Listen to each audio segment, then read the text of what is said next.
بالله من الشيطان الرجيم بسم الله الرحمن الرحيم إما بيرد القمر والقمر والشيطان وإما كريم الجلال والسلام عليكم زه خپل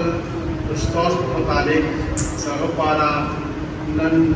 صرف ورمي کې نه صرف خیبر پختونخوا کې نه بلکې انډیا کې اینو شهادت باندې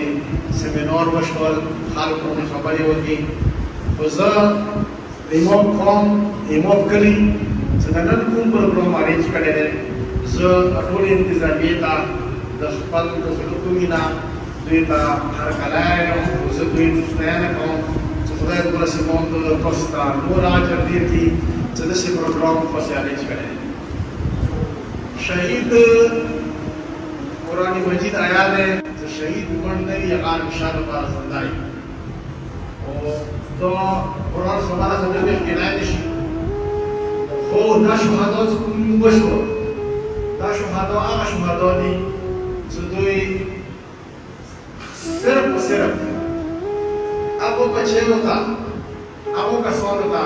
څنګه تیاری کیو هغه تیاری نو بسري کوشش دا بچی چې دي هغه څنګه د کردار ادا کړو یو هغوی قوم څنګه د کردار ادا کړو دا د حسیني او د یزدي کردار والا مثال دوی دا تقایم چې حسیني کسانو څنګه د کردار ادا کړو او یزدي کسانو څنګه د کردار ادا کړو هغه دوی مثال دی ورې بیا قایم کړو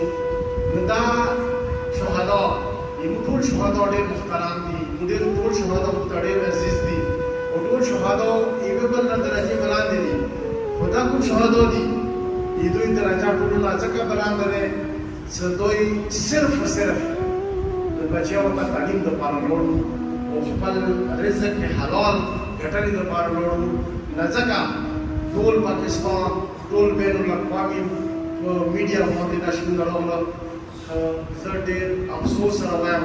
صد افسوس سره وایم چې موږ انتظامیه بالخصوص د